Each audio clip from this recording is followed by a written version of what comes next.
I would recommend having a chanter pop WoW at the start of your route, because that makes the train portion significantly easier, and it means that you can kill the fatty and the gunner significantly easier. In order to do the route that I enjoy using, you do need to have essence tapping of 499 because there is a gate.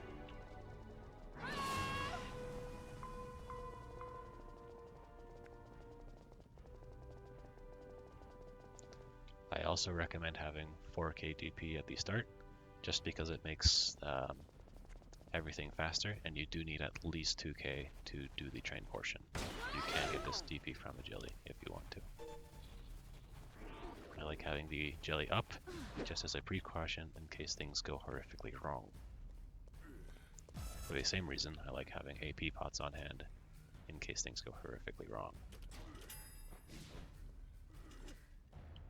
I will highly recommend bringing Shadow Walk, just because it means that you're waiting less on high CD.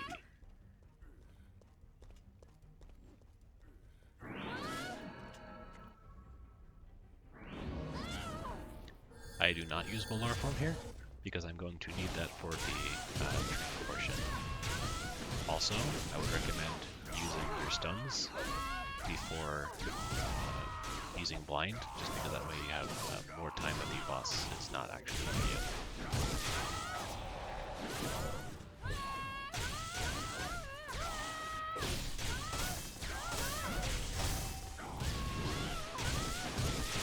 You do want to blind in the corner, just so that you don't aggro while you're there.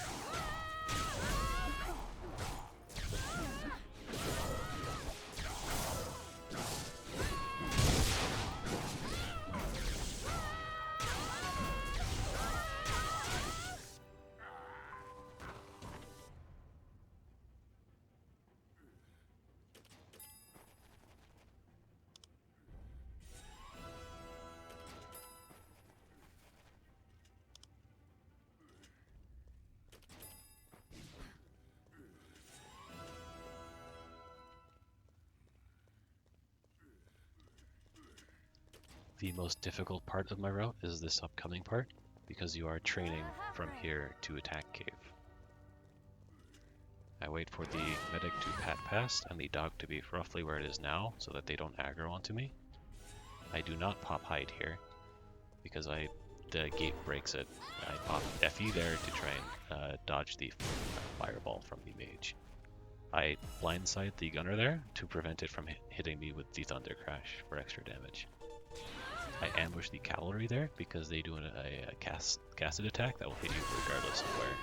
And I beast leap from him, just see if I can get that extra stun. Aether twist there to dodge the mages, obviously, and I try and blink past the combatant just so I can see if I can dodge it. I blood ruin off the mage just to make sure I can survive their firebolt, and I run up and I windwalk to try and get to the cave chests. If you run out of hide, if windwalk is threatening to run out and aggro, just pop normal hide. It just delays your gunner kill by 30 seconds or a minute or so.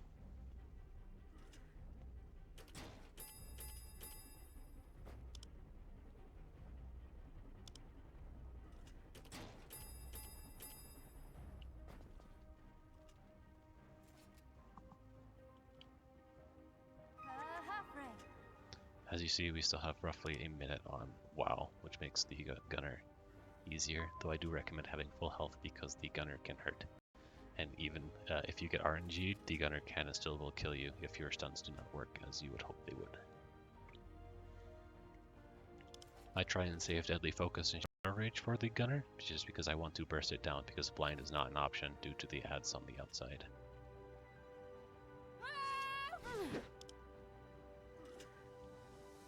Make sure you're standing very inside the hitbox and kick them away from the entrance so that you don't aggro the entrance side. I let the Thunder Crash hit me because this time that she's not autoing you, and you can just greater healing pot it off of you.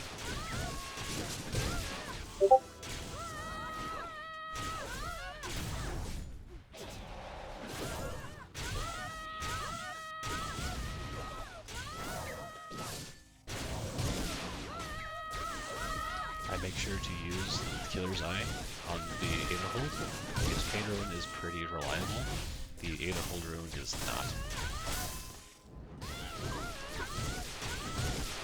Let casts get to almost finished, because that way, again, they're not attacking you. So that's time that you can just wait for a stun.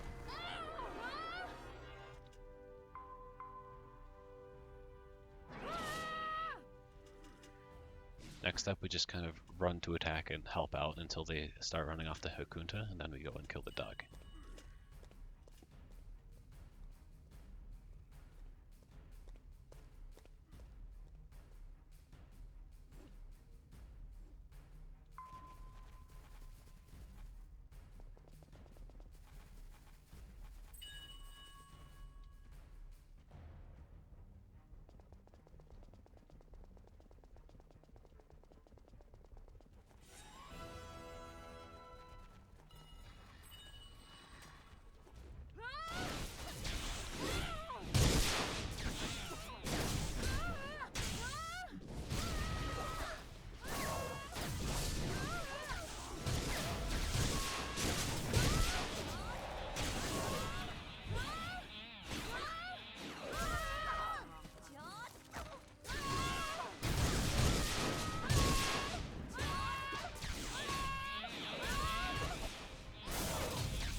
If you're low health here, you can always try and bum a heal off of your attack cleric.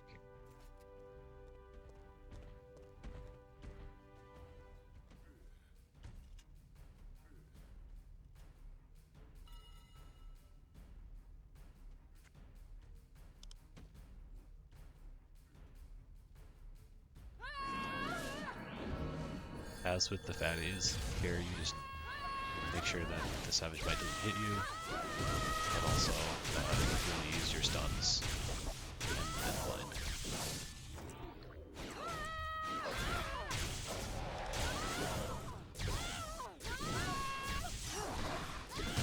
And again, Killer's Eye for the Aether Hold.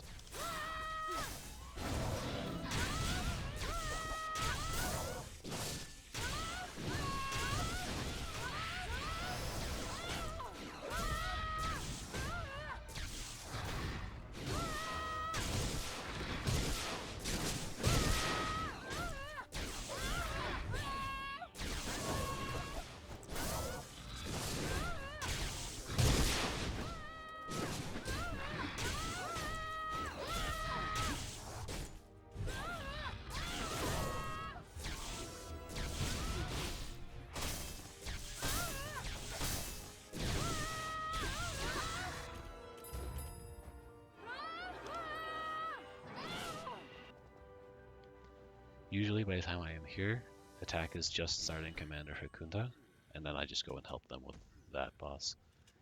I recommend saving FE for if you start tanking, Ferocious Strike 2, and if you are not tanking, make sure that you FE the Accurate Strike, because both hurt significantly. Hopefully, if you end up tanking, the cleric notices in time and heals you.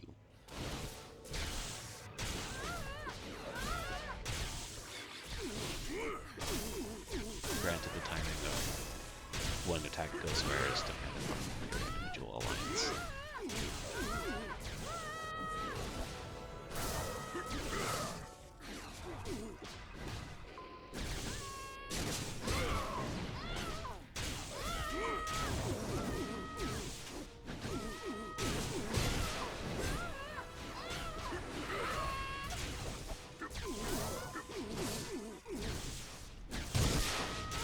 Accurate hit is a frontal cleave, so if you know where to dodge and you know where the tank is, you don't have to use it.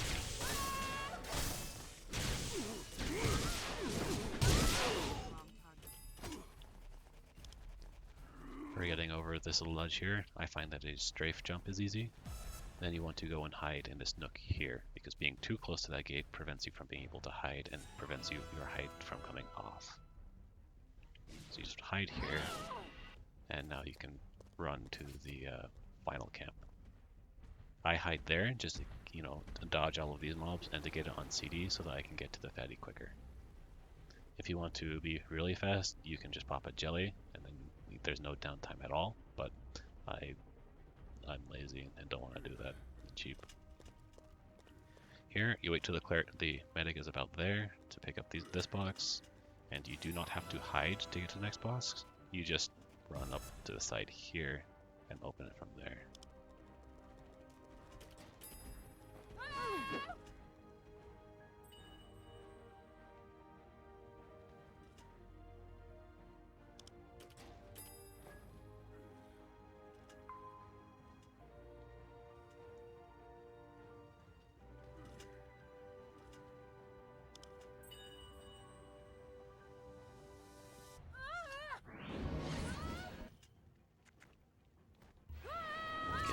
Face here so that you can kick the boss into additional mobs.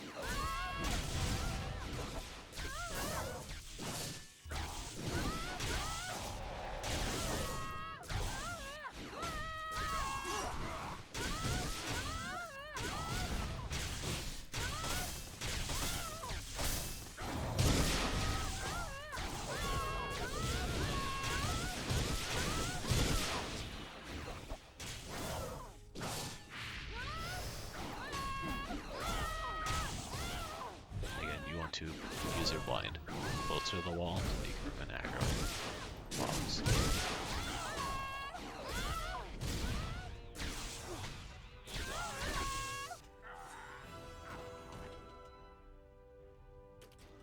For your first several runs, I would recommend having your self-res stone in case you're over here, and a very useful macro. If I can find the macro button. Is the res macro, where you do /select your own name and /follow. That means that if you hover your item res button over the macro and use it, you will not have the res animation, and you can immediately hide as long as you waited the 10 seconds for it to be considered out of combat.